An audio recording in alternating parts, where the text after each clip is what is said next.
Buenos días a todas y a todos y bienvenidos a esta segunda jornada del curso de verano preparando la transición española a la democracia. Esperemos que hayáis pasado ayer una buena tarde y una buena noche hoy porque tenemos un programa cargadito pero muy interesante que vamos a comenzar con una exposición titulada Crisis y transición, la economía española del tardofranquismo a la democracia, que correrá a cargo de Encarnación Lemus López. Ella es... de Elena San Román López. Ella es catedrática de Historia Contemporánea en el Departamento de Economía Aplicada, Estructura e Historia de la Universidad Complutense y académica correspondiente de la Real Academia de la Historia. Y en 2012 fue nombrada Honorary Researcher de la Universidad de Lancaster. Su investigación principal se centra en la historia de empresas españolas del siglo XX, con especial atención a las que son familiares y emprendedoras. Y, como he dicho anteriormente, su ponencia irá dedicada a hablar de la crisis y transición, la economía española del tardofranquismo a la democracia. Elena, es un placer tenerte con nosotros. La audiencia es toda tuya. ¿Se oye? Sí, muy bien. Pues muchísimas gracias. Lo primero de todo es el agradecimiento a los organizadores, a la Fundación Academia Yuste, Juan Carlos, por supuesto a las autoridades que lo hacen posible, a los directores del curso, los profesores Moradillos y Antonio Sáenz, por brindarme esta oportunidad que para los profesores es de aprendizaje. Llevo 2 días de intenso aprendizaje, aprendiendo de los compañeros, se aprende muchísimo escuchando a otros compañeros y aprendiendo también de los estudiantes que nos aportáis y sois nuestra razón de ser social, nuestro auténtico motivo de despertarnos cada día. Bueno, voy a entrar sin más en el tema. Me toca una mirada a la transición desde la historia económica, una perspectiva un poquito distinta a lo que hemos visto este día. Y lo primero que quiero compartirles es que la transición económica es un concepto más confuso que la transición política, es que estamos todavía incluso poniéndole los límites cronológicos y delimitando su naturaleza.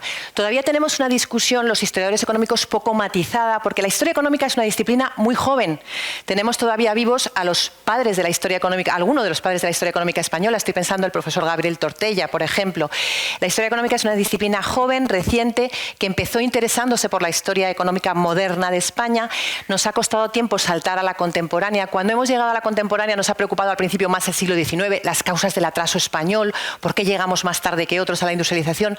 Nos ha costado un poquito saltar al siglo XX y todavía no hemos llegado del todo, por supuesto, a los estudios de la transición. Tenemos una discusión todavía poco matizada sobre la transición. Nos faltan muchos estudios empíricos. Aquí hay miles de trabajos de fin de grado que hacer, miles de tesis, miles de trabajos de máster. Nos faltan estudios empíricos, aunque vamos completando poco a poco el panorama. Y por eso todavía tenemos consensos escasos y todavía nos pesan mucho las posiciones políticas. Cuando sabemos poco pesa más la opinión que el conocimiento. Entonces estamos todavía en ese camino. Bueno, ¿qué voy a hacer en estos 40 minutos? Por si a alguien a estas horas de la mañana todavía el café no le ha sentado muy bien, 3 cosas. Vamos a hacer 3 cosas.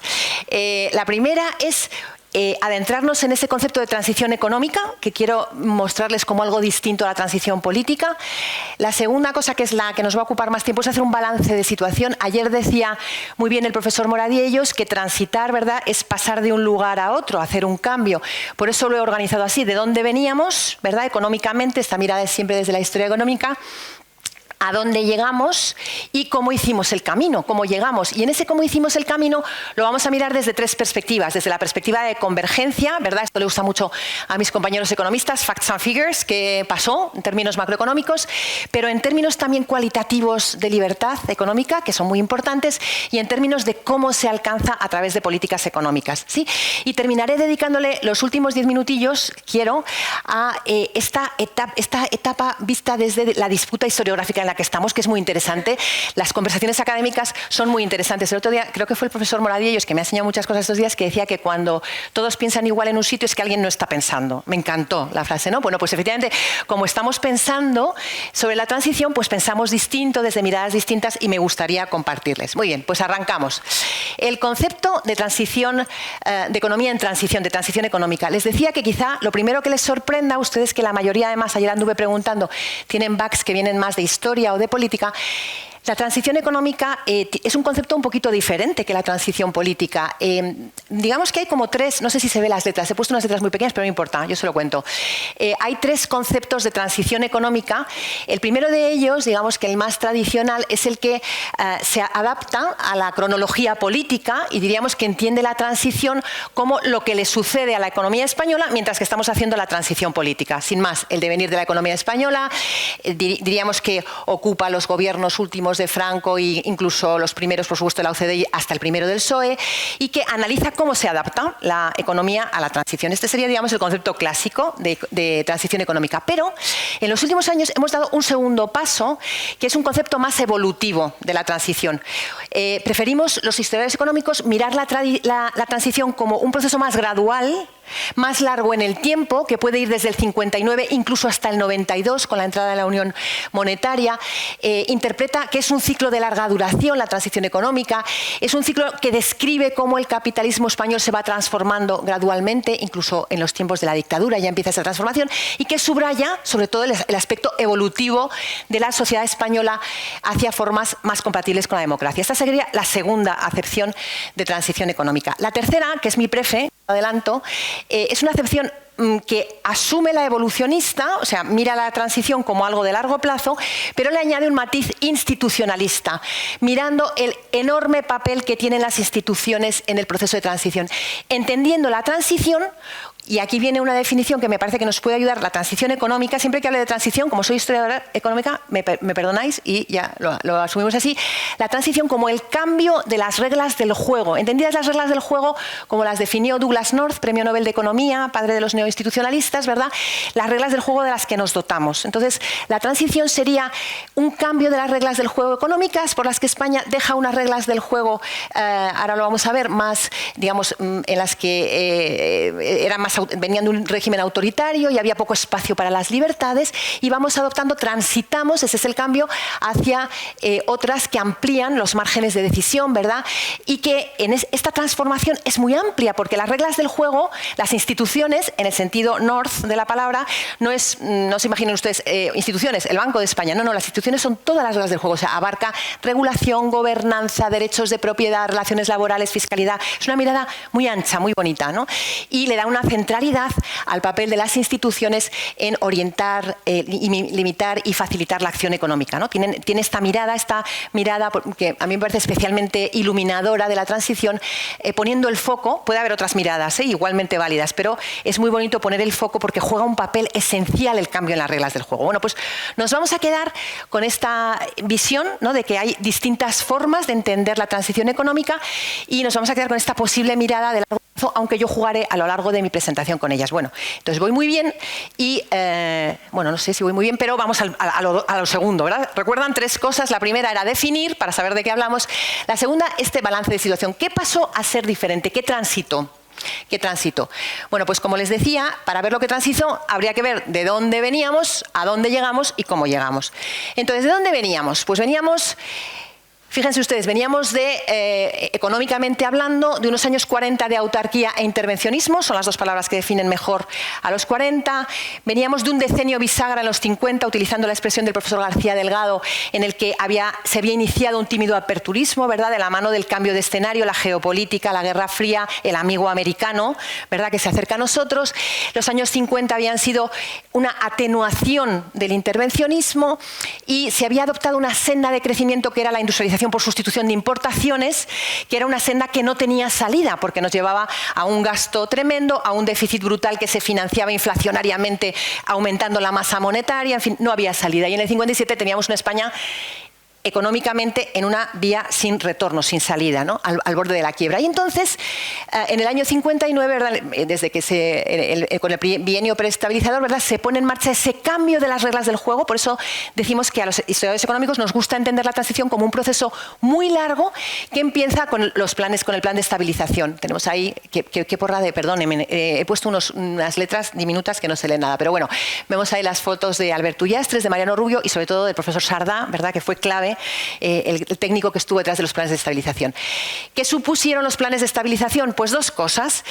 El inicio de la apertura comercial y la apertura financiera, ese inicio de estos dos procesos que generaron un círculo virtuoso de crecimiento en España, lo que se llama el milagro económico español. Ayer dio fenomenal las citas ya el profesor Moradiellos, por eso aquí no me voy a detener, unas citas, un índice de crecimiento muy grande. Aquí todavía se ven menos, estoy poniendo a prueba cómo van. Si están ustedes en la segunda fila y no ven nada, no vayan al oculista, es mi culpa, no es la suya. No, pero bueno, lo que se refleja aquí son el ritmo de crecimiento acumulativo anual comparado, que siempre es muy bonito mirar la economía española en términos comparados con otros países para ver que nos parecíamos a los países del sur, saber que el milagro económico es de todos los países del sur, digamos que no somos por supuesto una excepción, pero efectivamente entre el 60 y el 73 España alcanza unas tasas de crecimiento admirables. ¿Verdad? Este es el crecimiento. ¿Y cómo fue ese crecimiento de los 60? Pues ese crecimiento de los 60 tiene unas características que son interesantes, que es interesante considerar. A ver, sí. Me encanta, hay un artículo, todo lo que les estoy contando, perdón, que no se lo he dicho. Como buena profesora lo he aprendido de otros, ¿de acuerdo? Mi investigación, como ha dicho muy bien Miguel Ángel, es sobre empresa familiar, emprendedora, iniciativa, con lo cual lo que les estoy contando es de otros, todo. Si alguien luego quiere las referencias, que las iré contando a lo largo del... y están puestas, pero con la letra tan pequeña que he utilizado, pues luego... Bueno, pero me encanta este artículo de Martín Aceña, de Pablo Martín Aceña, uno de nuestros maestros que perdimos desgraciadamente el año pasado, y Elena Martínez Ruiz, que decían que este crecimiento de los 60 decía, sin democracia ni libertades, España ingresó en los 60 en el primer mundo y en el exclusivo club de los países con una renta per cápita superior a los $2.000, ¿no? Este es el crecimiento de los años 60, sin libertades, una aceleración del crecimiento, cambio estructural, ayer el profesor Moradiellos habló de ello, pasamos de ser una economía agraria a ser una economía industrial, un crecimiento por primera vez en la historia de España interesantísimo, basado en la productividad total de los factores. O sea, hay dos formas de crecer, extensiva, porque tengo más recursos, o intensiva, porque soy más eficiente y utilizo mejor mis recursos. España llevaba 20 siglos creciendo extensivamente, no habíamos encontrado la senda de la eficiencia, y llega esta senda de la eficiencia por el incremento de la productividad total de los factores, sobre todo el factor trabajo, lo he puesto ahí con la L inglesa, ¿verdad? Por el incremento de la inversión, por la llegada de las mejoras técnicas, ¿verdad? Permite este crecimiento por primera vez en la historia de España basado en la productividad total de los factores. Nos permitió esto una rapidísima convergencia, ahora lo vamos a ver, empezamos a entrar en el club de los ricos, ¿verdad? Como decían...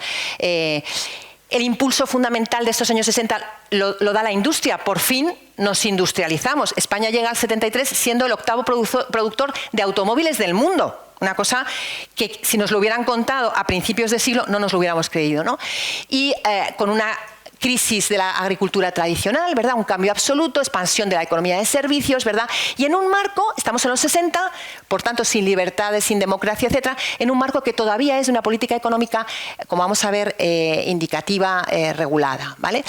¿Qué limitaciones tenía este modelo de crecimiento? Pues muchas. Este modelo de crecimiento también tenía sus límites. Evidentemente era un modelo, hemos dicho que la transición es muy gradual. Hemos puesto los primeros pilares con los planes de estabilización, pero en los 60 todavía hay mucha restricción a la competencia, todavía hay, por supuesto, la política de planificación que les he comentado, el intervencionismo regulador aplica a los mercados financieros, al mercado de trabajo, el sistema tributario español es todavía regresivo, no tenemos IRPF, todavía tenemos y como tenemos un sistema regresivo, pues no tenemos estado de bienestar, lógicamente.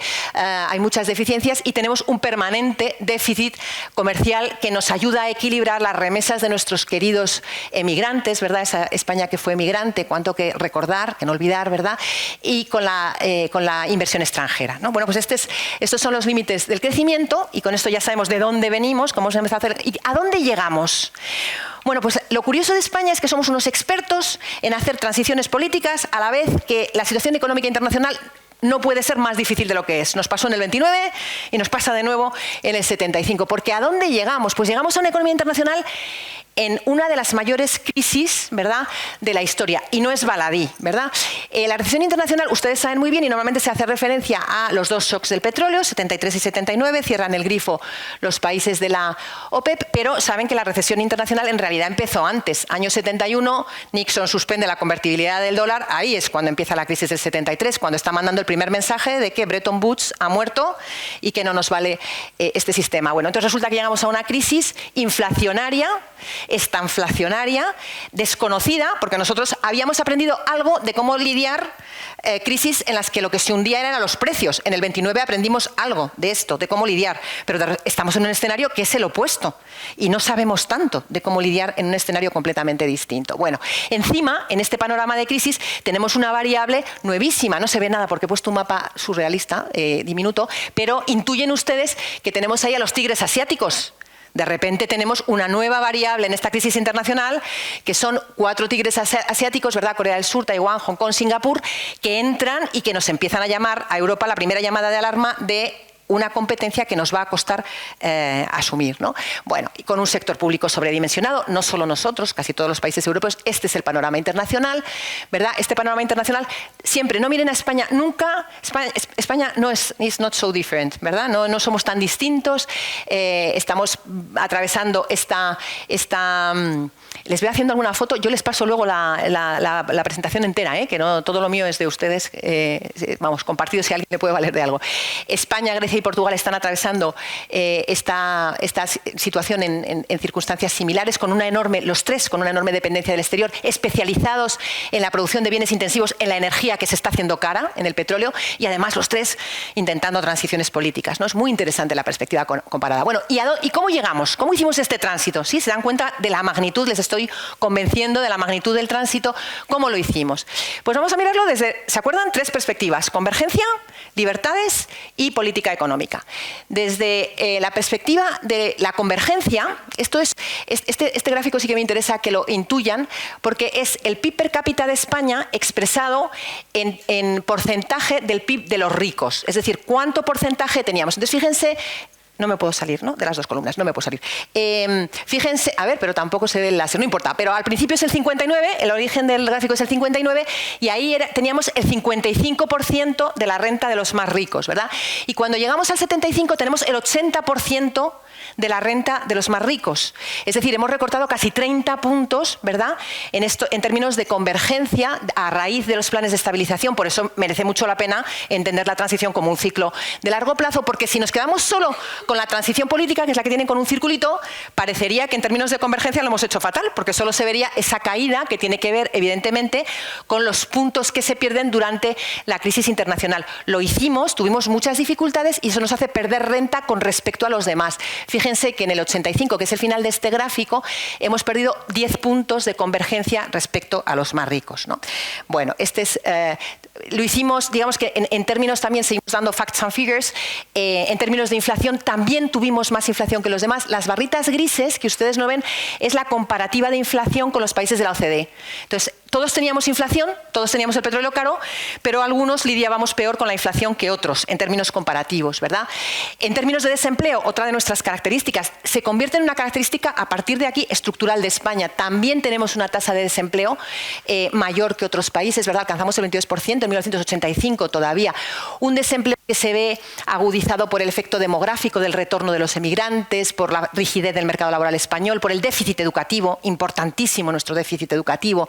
Bueno, y ya de esto que no se ve absolutamente nada, no se preocupen, pero se lo cuento, lo que refleja aquí son otros facts and figures de la caída de la inversión durante los años de la transición, digamos, los años más políticos, desde el 75 hasta el 85, he recogido en esta tabla el déficit de la balanza por cuenta corriente, es decir, estamos exportando mucho menos de lo que necesitamos importar y no sabemos, tenemos problemas para pagarlo, y tenemos un déficit presupuestario tremendo porque como tenemos mucho paro y hay que sostener ese incremento del desempleo, ¿verdad? Pues generamos un gasto público que no sabemos muy bien cómo gestionar. Es decir, una situación, unos facts and figures en esta crisis, ¿verdad? Estos son los componentes de la crisis.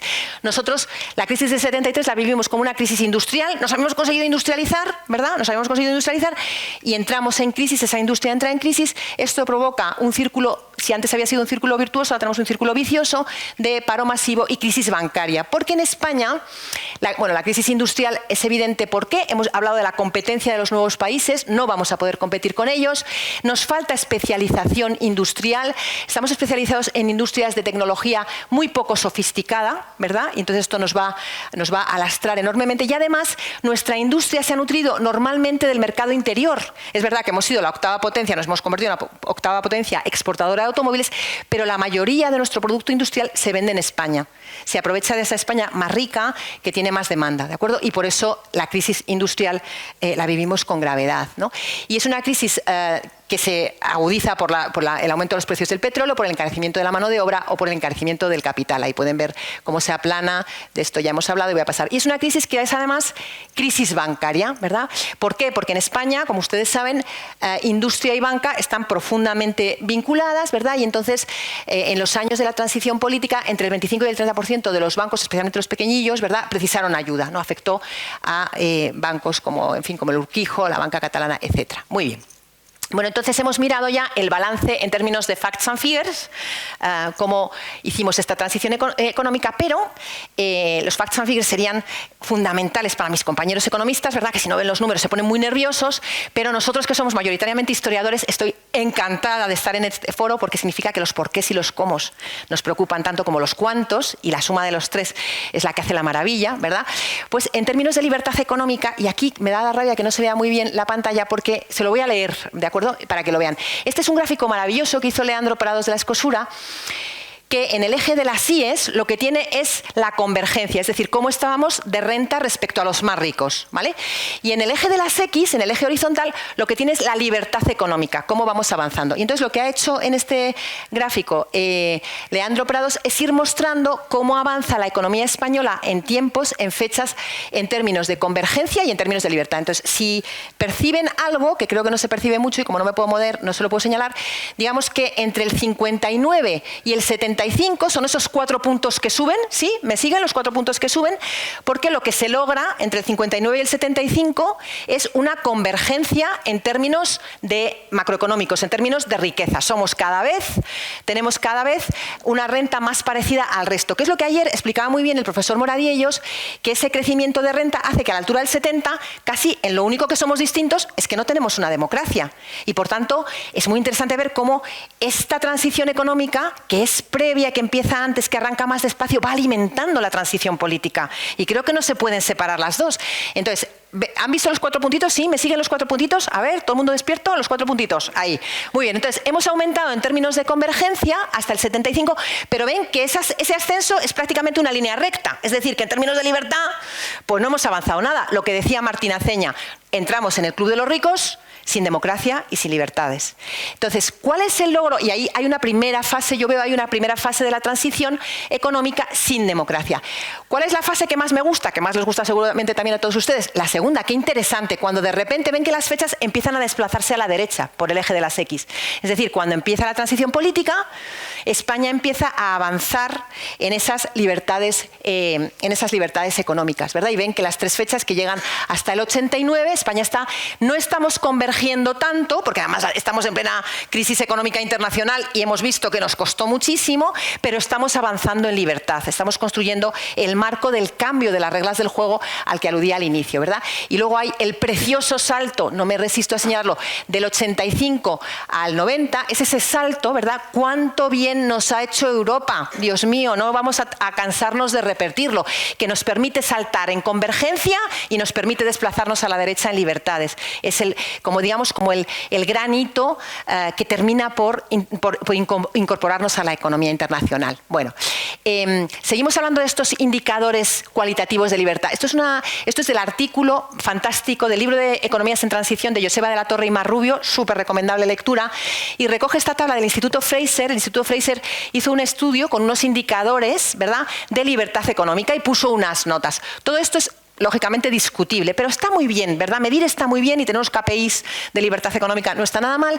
Entonces, fíjense lo que nos dicen digamos que los ítems que están midiendo para ver cómo vamos de libertad económica es el tamaño de gobierno, el sistema legal de derechos de propiedad, la solidez monetaria, la libertad comercial internacional y la regulación, ¿no? Y lo que encontramos Y lo que encontramos es que, digamos que desde el 70 hasta el 95, en esta mirada de largo plazo, la economía española pasa de un aprobado justo en libertades, ¿verdad? Libertad económica, estoy hablando siempre de libertades económicas, ¿sí? A un notable alto, que está fenomenal esa transición. Esto sería la transición económica. ¿Dónde vemos cambios más significativos? Por ejemplo, vemos que partimos de un sistema legal de derechos de propiedad que teníamos suspenso claramente en el 70, ¿de acuerdo? Y ahí hemos avanzado hasta el notable. O sea, hay un paso, digamos, se avanza muchísimo en la regulación de los derechos de propiedad. El derecho de propiedad privada pasa a ser un derecho constitucional. Eso es un marco regulatorio que cambia completamente la mirada sobre los derechos de propiedad, que tenemos a los expertos en Constitución. Bueno, o por ejemplo, en libertad de comercio internacional pasamos del 5 al 8, o por ejemplo en solidez monetaria, claro, como hemos acabado esta tabla en el 95, que ya estamos en la Unión Europea, hemos pasado al sobresaliente, porque nos hemos subido al club del euro, ¿verdad?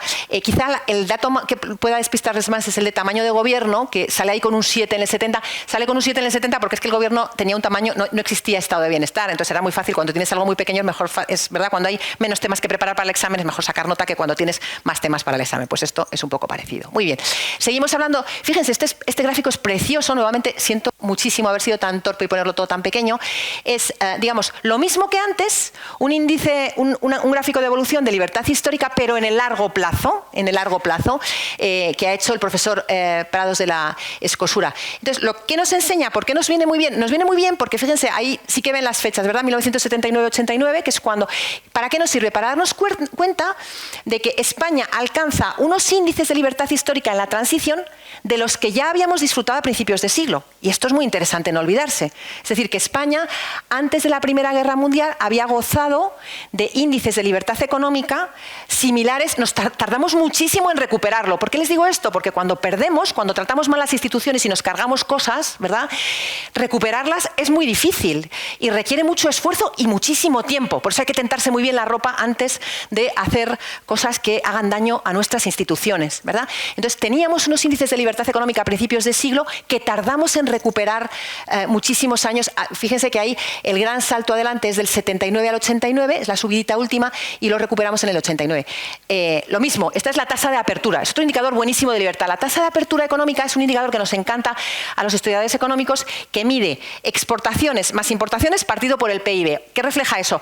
La tendencia que tenemos a comerciar con los de fuera, ¿sí? Entrando y saliendo. Bueno, pues, ¿qué nos enseña? En este primer gráfico empieza en el 59 y termina en el 22, pues uno puede decir, caramba, ¿cómo avanzamos en apertura económica desde la transición y durante toda la época contemporánea? Claro que sí, pero vamos a hacer el mismo ejercicio. Vamos a poner este gráfico en el largo plazo. Y si lo ponemos en el largo plazo, que no ven nada aquí, pero yo se lo cuento, lo que vemos es nuevamente lo mismo que antes. Ojo, que la libertad económica, la tasa de apertura de comercio exterior que recuperamos como resultado de la transición es la que teníamos a finales del siglo XIX.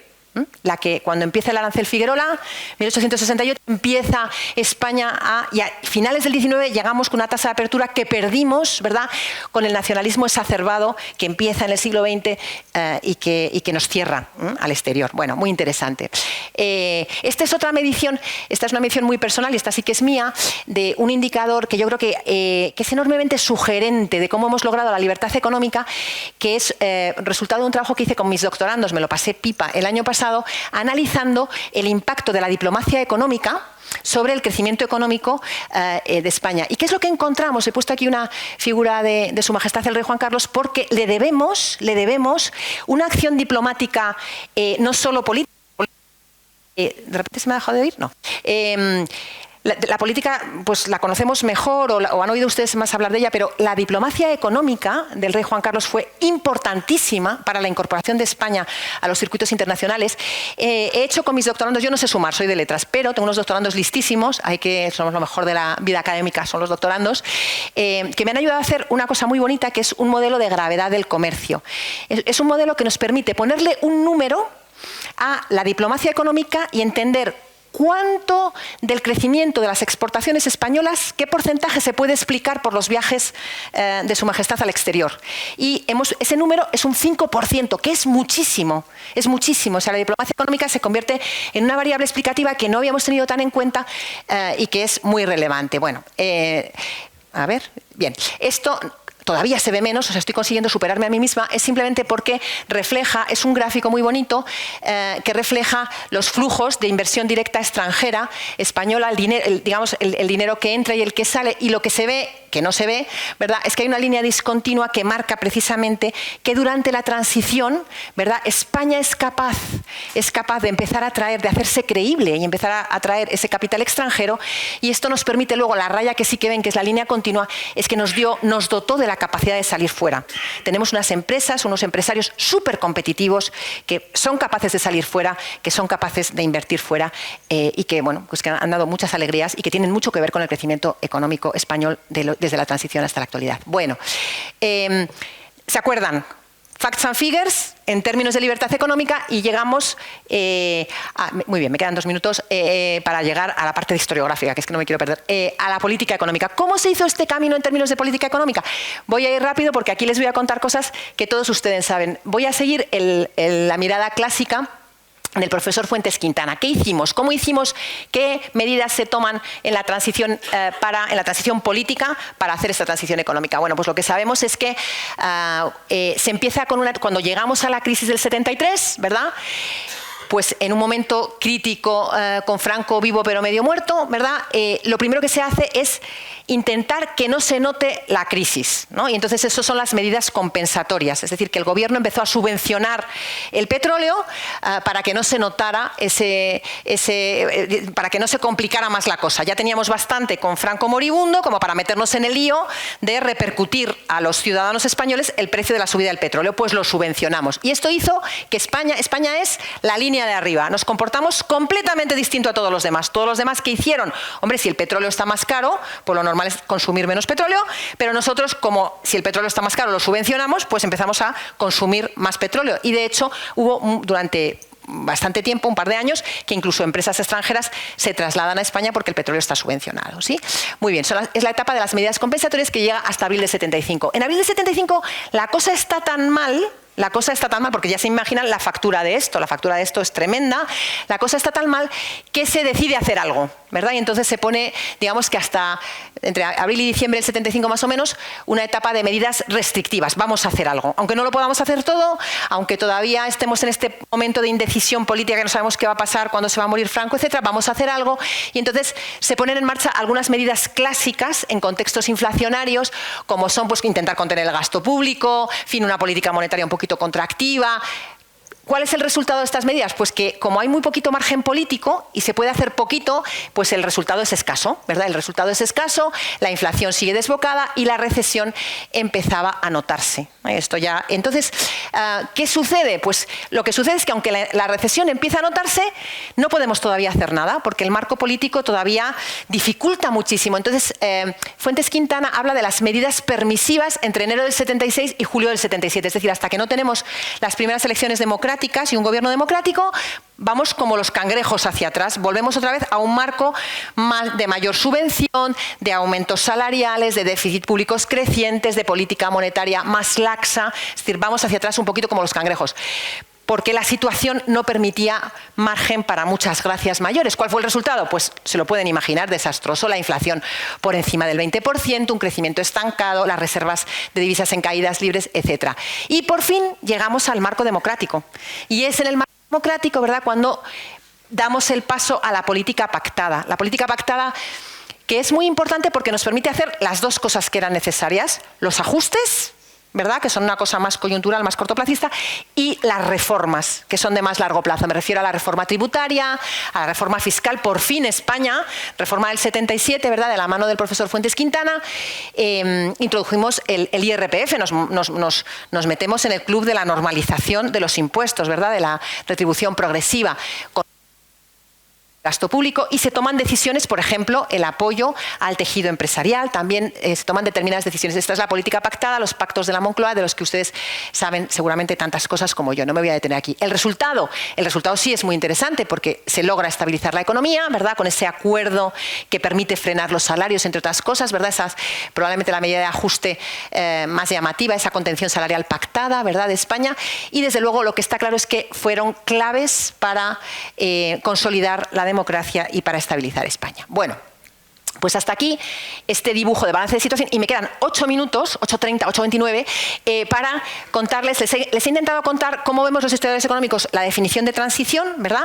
Hemos visto de dónde veníamos, cómo transitamos, o sea, de dónde veníamos, a dónde íbamos y cómo lo hicimos en términos de convergencia, en términos de libertad y en términos de política, y les quiero contar un poquito de en qué conversación académica estamos los historiadores económicos, porque estamos en un momento muy interesante y muy dulce. Entonces, ¿qué nos está pasando? Pues que estamos empezando a mirar la transición, que es una cosa que habíamos hecho menos. Y ayer me gustó mucho la expresión del profesor Moradillos, que hablaba de la mirada santificadora y satanizadora, ¿verdad? Utilizó esa expresión que me encantó. Yo hablaba en mi presentación de... ahora mismo la historiografía española, digamos que tiene un debate muy interesante que oscila entre dos visiones. Tenemos los de la mirada heroica, los de la mirada más positiva, sobre todo lo que sucedió. Todos, ¿hay buenos o malos? Esto, si estuviera aquí mi hijo de 10 años, preguntaría, ¿quiénes son los buenos? ¿Verdad? ¿Quiénes son los buenos? ¿Quiénes son los buenos? ¿Los de la mirada heroica o los de la mirada crítica a la transición? ¿Quiénes son los buenos? No hay ni buenos ni malos. Hay razones en ambas miradas y desde luego muchísimas ocasiones para el diálogo y para entendernos mejor, ¿verdad? En historia nunca hay buenos ni malos, como en las pelis. Bueno, evidentemente esa mirada heroica que desde luego desde el prodigio de la historia reciente de España ve la entrada en la Comunidad Económica Europea, la modernización económica, que estemos ustedes y yo hoy aquí, como decía la profesora ayer, que funcionen los micrófonos, que tengamos este foro de libertad, ¿no? para hablar, la estabilidad institucional, Dios mío, que la sigamos cuidando, ¿no?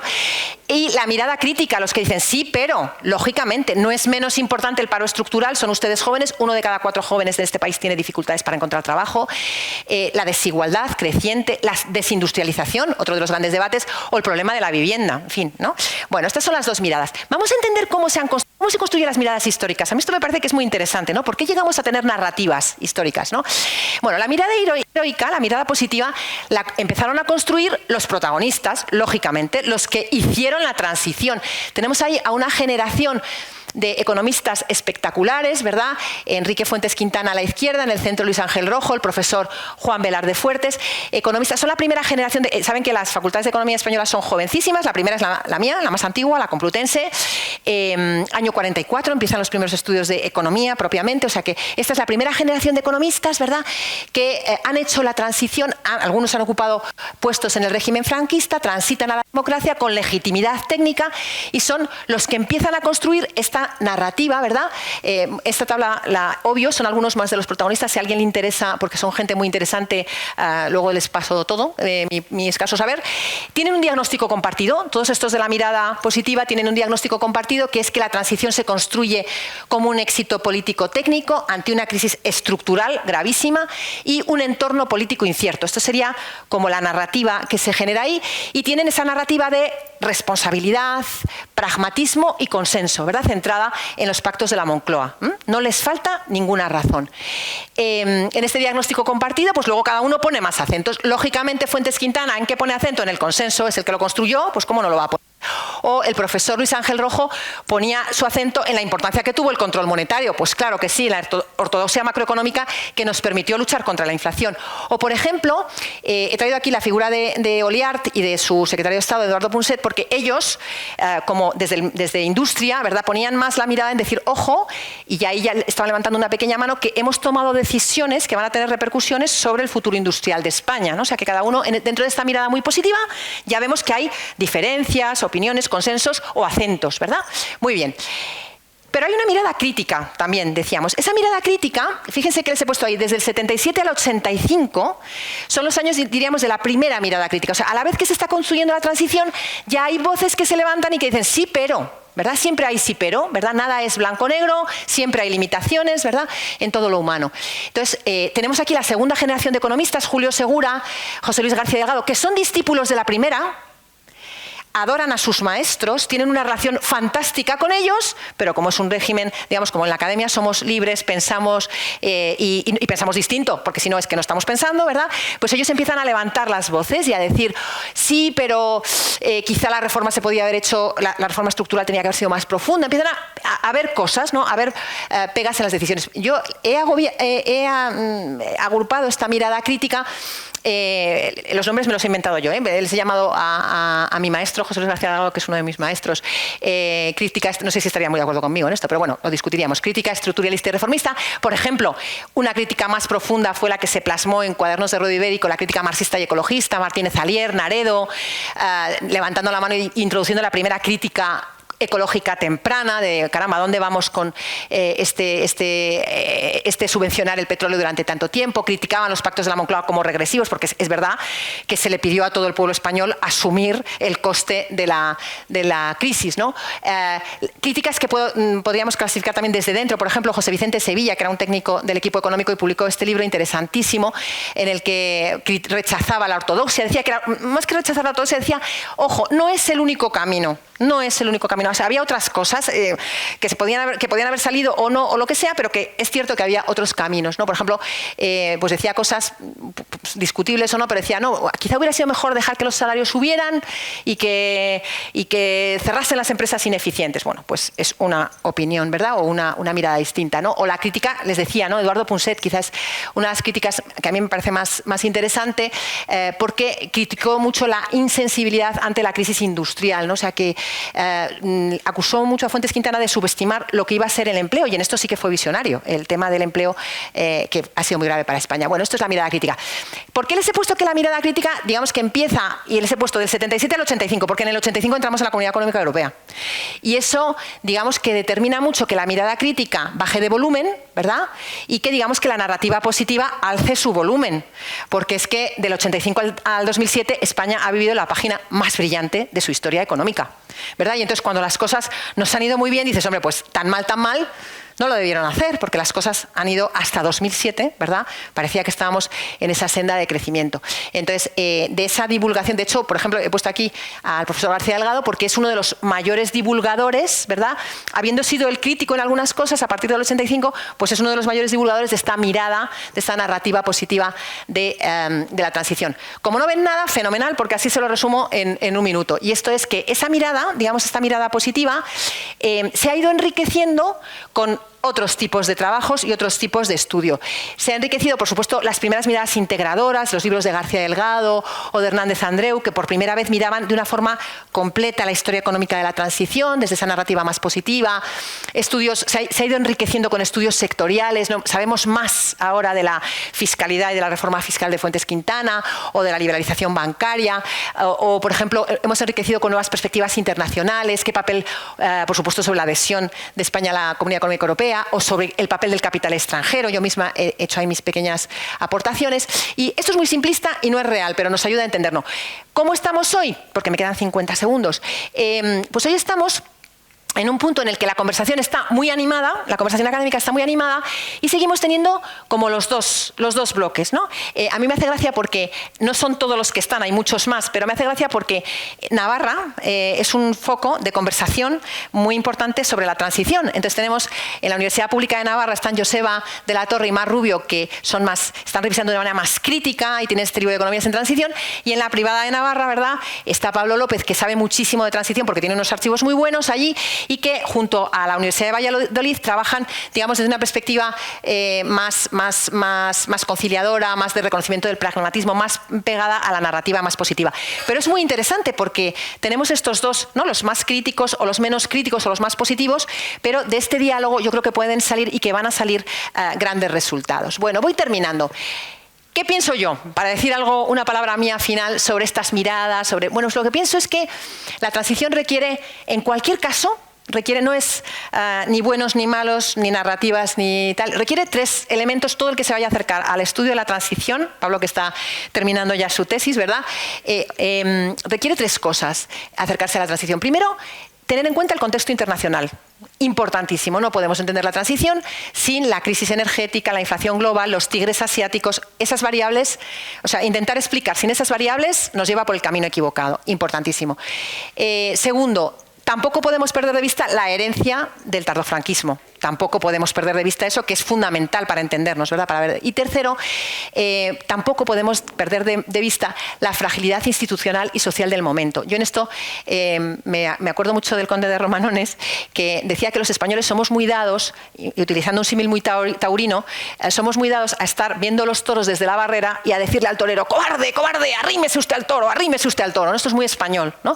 Creo que nos hace falta tener una mirada más empática, más comprensiva de la fragilidad institucional y social del momento. Termino. ¿Fue la transición una oportunidad perdida, un ejercicio de pragmatismo? ¿Cómo lo miramos? No, yo creo que no es ni una catástrofe ni un milagro, no hay que irse a los extremos, ¿verdad? Sino una respuesta, quizá no la única posible, pero una respuesta dentro de los estrechos márgenes que imponía la crisis internacional, el legado franquista y la fragilidad democrática. Digamos, una respuesta que nos ha traído a donde estamos hoy, y no es poca cosa, y quizá mi mirada a futuro, siempre los académicos pensamos, ¿y qué vamos a hacer en el futuro? Pues a mí lo que me encantaría hacer es quizá comparar la transición económica del 75 con la del 29, porque como les decía, somos expertos en hacer transiciones políticas en momentos de crisis internacional. Esto creo que somos el único país, ¿verdad?, que lo ha hecho 2 veces en el siglo XX. Y los resultados son muy distintos. Y esto nos puede llevar a tener más cuidado a la hora de enjuiciar o de valorar, que esto se nos da muy bien a los españoles, enseguida tenemos juicio y opinión de todo, y creo que hay que tener más conocimiento, los resultados. Creo que si se ve en perspectiva la transición política del 29 en medio de la crisis internacional del 29, que por cierto fue mucho menos dramática para España que la del 75, porque la crisis del 29 afectó a los que estaban más conectados internacionalmente y nosotros no lo estábamos tanto. Si la comparamos con la de la transición del 75, creo que a lo mejor nos ayudaría a entender mejor, ¿verdad? Las visiones comparadas siempre nos ayudan a moderarnos, a matizar y a entender todo lo que no sabemos y lo muchísimo que nos queda por saber. ¿Y me he pasado 2 minutos? ¿Sí? Pues ya está. Muchísimas gracias.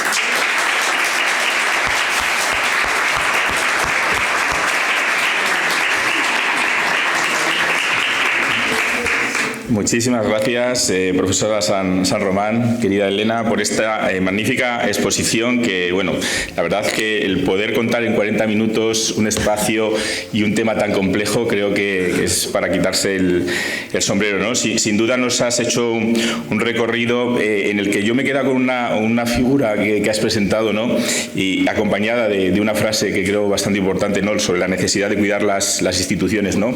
Y ese gráfico donde se ve realmente cuál fue la situación de España durante el franquismo, ¿no? Y esos 2 momentos antes y después que nos muestran realmente la necesidad de realmente cuidar las instituciones y la importancia de la democracia, ¿no? Me quedo también con ese detalle que has comentado casi ya al final de tu exposición, cuando decías el gran cambio ya que sufrió España pasado ese periodo de transición, ya cuando entramos en la Unión Europea, que para nosotros es fundamental poner el acento en la Unión Europea. Vosotros y todos. Llega el momento de preguntas. Esperemos que hayáis podido asimilar toda esta información. Creo que ha sido todo muy interesante, así que este es el momento la audiencia es vuestra. También para los que nos estáis siguiendo online, animaros a preguntar. Os seguiremos a través del teléfono móvil, con lo cual si tenéis alguna pregunta nos la hacéis llegar. Muy bien, Pablo. Por favor. Tiene aquí una mano levantada. Os damos el micrófono, os presentáis y le hacéis la pregunta. Bueno, soy Paulo, muchas gracias por la conferencia. Tenías particular curiosidad sobre cuál es la evolución de la tasa de ahorro en este periodo, cómo es un factor explicativo del crecimiento económico y también, bueno, pues si nos puedes ilustrar en términos comparados cómo se compara con otros países. Sin ser una experta, pero la pregunta es muy pertinente porque efectivamente la tasa de ahorro es importantísima para explicar, porque piensa que el crecimiento de los 60 sobre todo se basa en el mercado interior. Es decir, que el que España se convirtiera, fue un arma de doble filo, el que España se convirtiera en un país industrial tuvo que ver con la capacidad de ahorro que tenían los españoles, que empezaron a comprarse el frigorífico. Nos hablaban ayer de estas imágenes tan preciosas que nos trajo el profesor Moradillos. Hubo otras vías, porque por ejemplo, una comparativa buenísima, ya que me pides comparativa, sería por ejemplo Corea del Sur. Corea del Sur es un término de comparación interesantísimo para España porque es un país autoritario que en vez de porfiar el crecimiento a la tasa de ahorro, a la capacidad de financiación interior, lo que hace es olvidarse del interior y volcarse hacia el exterior. Entonces, digamos que hay como distintas formas, pero desde luego juega un papel relevante y nos ayuda a entender ese cambio estructural de la economía española. Sí, así dicho en muy breve. Muchas gracias por la pregunta. Muchas gracias. Voy a intentar contestar. Otras. Luego, si hay alguna que no queda suficientemente contestada, seguimos hablando, pero para que haya espacio para que habléis más. ¿Sí? Yo, si acaso por romper el hielo, tendría una pregunta también, que no sé si entra dentro de tu campo de actuación. Si no entra, pero diré, no lo sé, que es lo que hacemos los profesores cuando no sabemos. Sobre todo por ese vínculo que tenemos de este curso con el que se hizo el año pasado, ¿no? El año pasado hablamos de lo que supuso la revolución de los claveles y me pregunto, ¿el progreso, el efecto de la transición, tanto en España como en Portugal, siguen caminos paralelos? Pues no soy la persona adecuada para contestarlo, desde luego, porque no, pero yo creo que sí que hay un paralelismo de trayectorias, claro que es comparativa. Creo que ¿El sonido, por favor? Pero vamos, no soy la persona, creo que tenemos aquí expertos que nos pueden iluminar mucho mejor, incluso el profesor Antonio Sáez, pero sí, evidentemente, por eso les he puesto siempre que estudiamos España, cuando se crean ustedes que somos demasiado distintos es porque no lo están haciendo bien. Hay que abrir la cabeza y mirar al exterior. La Europa del Sur, ¿verdad? La Europa del Sur tiene pautas y comportamientos, desde luego en historia económica, por supuesto Portugal, pero Italia, Grecia, en fin, tenemos, y son términos de comparación enormemente enriquecedores, que nos ayudan a entendernos mucho mejor que cuando nos comparamos con otros vecinos a los que nos parecemos menos, lógicamente. ¿Sí? Venga, que si no me preguntáis, a ver, venga. Alejandro, ¿no? Por allí, Pablo, sí. Buenas, yo soy Alejandro, vengo de la USAL y mi pregunta va en la línea sobre el papel que tuvieron las grandes empresas españolas del momento en la transición. ¿Cuáles eran las vías de comunicación con los arquitectos y de influencias y la vía? Muy bien, es un preguntón. Y de esto seguiremos hablando luego porque es mi tema. Entonces de esto sí me puedo explayar y no quiero. Yo creo que las empresas españolas tuvieron un papel importante, magnífico y positivo en la transición. Somos en España un país muy dado a mirar mal a nuestras empresas y a nuestros empresarios. Y somos injustos. ¿Lo hacen todo bien? No. ¿Hacen cosas mal? Sí, yo las sé fenomenal, porque como me dedico a estudiarles, puedo sacar el listado. Pero realmente, digamos que la capacidad que tuvieron las empresas españolas de construirse, de salir fuera, y a veces les miramos, otra mirada muy típica, muy típica es pensar que estaban pegaditos al poder y que entonces mandaban muchísimo. No es tan así, ni muchísimo menos. Yo en mis estudios personales sobre empresas y empresarios, lo que he visto es muchos empresarios padeciendo, igual que el resto de los españoles, la situación. Cuando eres empresario, efectivamente tienes que ser muy pragmático y a veces capeas como puedes, pero padecieron muchos empresarios tanto como el resto de los españoles, las condiciones del franquismo. Ahí tuve la oportunidad de escribir una biografía preciosa de un grupo empresarial español muy relevante, una empresa familiar que empezaron, mallorquines de origen, que empezaron industria del calzado, ¿no? Son los Fluxian. Y interesantísimo cómo la segunda generación de la familia, un negocio de calzado familiar, le obligan a ser alcalde unos años, no puede decir que no, sin dejar en la calle a todos sus empleados. Esa es una decisión muy difícil de tomar. ¿Qué le decía luego en las cartas? La familia tuvo la delicadeza de dejarme las cartas de don Lorenzo Fluxian. Interesantísimo, porque la coyuntura ética y moral para él era: si no soy alcalde, me cierran el negocio y mis 40 familias se van a la calle, ¿no? Entonces, bueno, hizo lo que pudo. ¿Y qué decía después en las cartas a sus hijos? Hijos míos, no os metáis nunca en política. No os metáis nunca en política, ¿no? Digamos, y por ejemplo, le escribía unas cartas encantadoras a su mujer en los años duros de los años 50, de los cupos de importación. El negocio de calzado necesita cuero importado y tal. Y las cartas a su mujer quejándose de la agonía de los cupos, de las colas en los ministerios, de la corrupción, de no sé cuánto. Son unas cartas encantadoras que nos enseñan a entender. Digo, por eso el papel de las empresas ha sido muy importante. Las empresas españolas nos han puesto en el panorama internacional, han sido capaces de internacionalizarse. Tenemos empresas, somos líderes no solamente en turismo, que me parece que, no, por ejemplo, las ingenierías españolas, tenemos unas empresas de ingeniería que están construyendo por todo el mundo y que son espectaculares y que dan trabajo a muchísima gente aquí y fuera, y que nos han permitido modernizarnos y que nos han permitido hacer parte de este camino. Entonces yo tengo una mirada, digo, no todo es positivo, pero como ustedes tienen una mirada más negativa, yo me voy al otro lado, ¿sí? Para contrarrestar. Muchas gracias, Alejandro, por la pregunta, que es muy pertinente. Y luego, si quieres, seguimos hablando y te cuento más cosas. Muchas gracias. Aquí teníamos otra pregunta justo al lado. Pablo. José. Ay, José, perdóname, te he cambiado el nombre todo el rato. Qué horror. Si me permites, le quería hacer dos preguntas, no tan sencillas, pero bueno, dentro de lo posible que la puedas responder. La primera es que dentro del debate actual se ha hablado de que esta prosperidad económica que efectivamente vive España del 59 en adelante ha sido un factor utilizado por diferentes fuerzas y por el propio régimen para legitimar esa autoridad o esa legalidad del franquismo. ¿Cómo ve de cierto esto que efectivamente se utilizó este factor económico y hasta qué punto podemos hablarlo sin caer en una apología a la dictadura? Y lo segundo... Te contesto la primera, que tengo memoria de pez y si no se me va a olvidar. Una cosa es muy interesante lo que estás planteando. Creo que hay que separar lo que sucede, lo que es real, lo que nos dicen, de la interpretación, de la utilización que tú haces de lo que sucede. Entonces, lo que sucede es la convergencia macroeconómica, el crecimiento al 6% acumulativo anual, y eso es así. Como dice Martín Aceña, todos los que dicen esto no son nada sospechosos de no ser democráticos, son muy democráticos. O sea, efectivamente, curiosamente, sin libertades. Nos hubiera gustado más a los historiadores económicos, y esto siempre lo digo en clase, a mí me hubiera encantado que ese crecimiento del 7% pues fuera durante la democracia. Es que me encantaría, porque el relato, la narrativa sería increíble, pero es que no es. Es que no es. Entonces, efectivamente, siempre que hay un dato, pero esto, José, para todo lo que tú estudies a lo largo de tu vida, está el dato y cómo quieras utilizarlo. Y te das cuenta de que en historia, y esto es muy interesante, los datos se pueden utilizar en las direcciones opuestas siempre. Puedo utilizarlo. Si quiero utilizar el dato de crecimiento de convergencia para legitimar el franquismo, diré crecimiento al 7%, no sé cuándo, no sé qué, y nada más hablar del crecimiento. Si quiero utilizarlo en la dimensión completamente opuesta, pondré a hablarme de los límites de ese crecimiento, pero es un crecimiento que tiene, yo qué sé, la orientación industrial que tuvimos, no nos especializamos en las industrias adecuadas, por eso podría decirlo todo negativo, por eso siempre in medio virtus. Es decir, que la historia nos anima a teniendo mucho conocimiento y teniendo mucho dato, a no utilizar la historia para posicionarnos ideológicamente. Ahí es cuando la historia empezamos a pervertirla, creo yo. Así, esto es una opinión súper personal, ¿sí? Muy bien, muchísimas gracias, José. Y perdóname por haberte cambiado el nombre, que hace una tesis interesantísima que está a punto de acabar sobre Tácito, que es un temazo de tesis doctoral. Gracias. Y la segunda es un poco a raíz de la pregunta que hacía mi compañero, que igual en esta crítica siempre se ha hablado de que la transición faltó una profundidad en una transición económica, que muchas grandes familias y grandes empresas vienen sus fortunas y su patrimonio heredados de ese franquismo.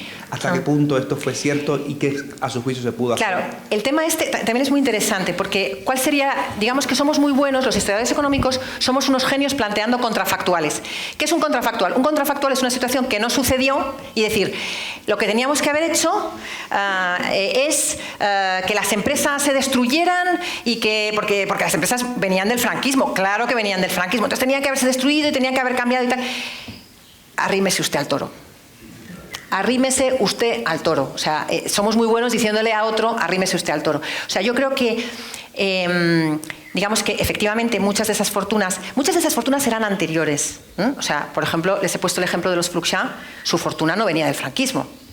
Su fortuna era muy anterior. Navegaron el franquismo con muchísima dificultad, y cuando han crecido y cuando se han convertido en unos genios porque han entrado en turismo, es una de las 4 grandes empresas familiares españolas muy presente en Caribe, es cuando ha llegado la democracia. O sea que, sí, no sé si yo creo que no es tan cierto, o sea que por supuesto que no, o sea que digamos que hay empresas, que hay algunos empresarios que estuvieron evidentemente cerca de las posiciones de gobierno. Todo empresario inteligente tiene que estar cerca de la posición de gobierno. Señores, es así.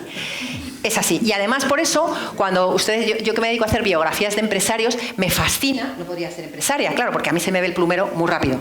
Y los empresarios son unos genios en que no se les note mucho, porque siempre van a tener que tener una posición fluida y dialogada con quien esté en el poder. Y entonces, para que su empresa pueda seguir alimentando a los miles de familias que viven de eso. Entonces, ¿nos ponemos a acusar a los empresarios de que están cerca del poder? Es como decir que el sol sale por el este y que se pone por el oeste. No sé si nos aporta. ¿Sí?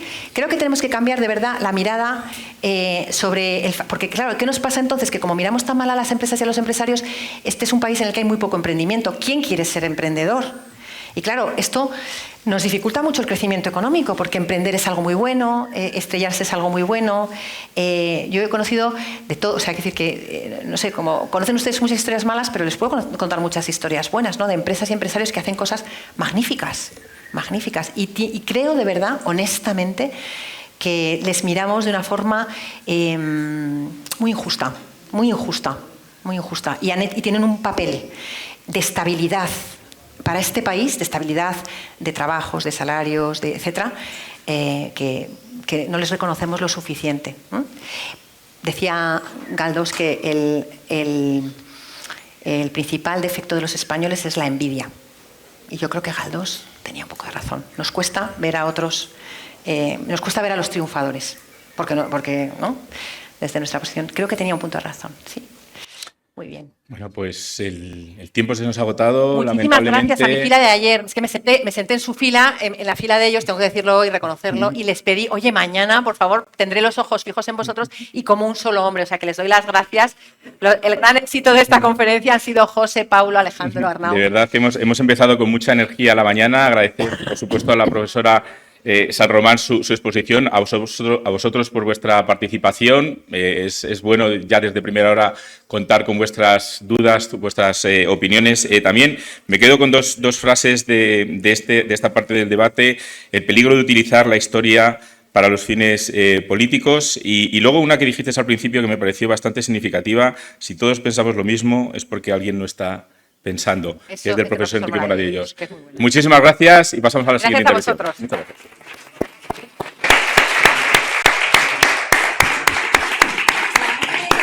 Si alguien quiere la presentación, la bibliografía, si a alguien le interesa algo de esto, me decís y comparto presentación, bibliografía y todo, ¿vale? Que nada es mío de lo que hago.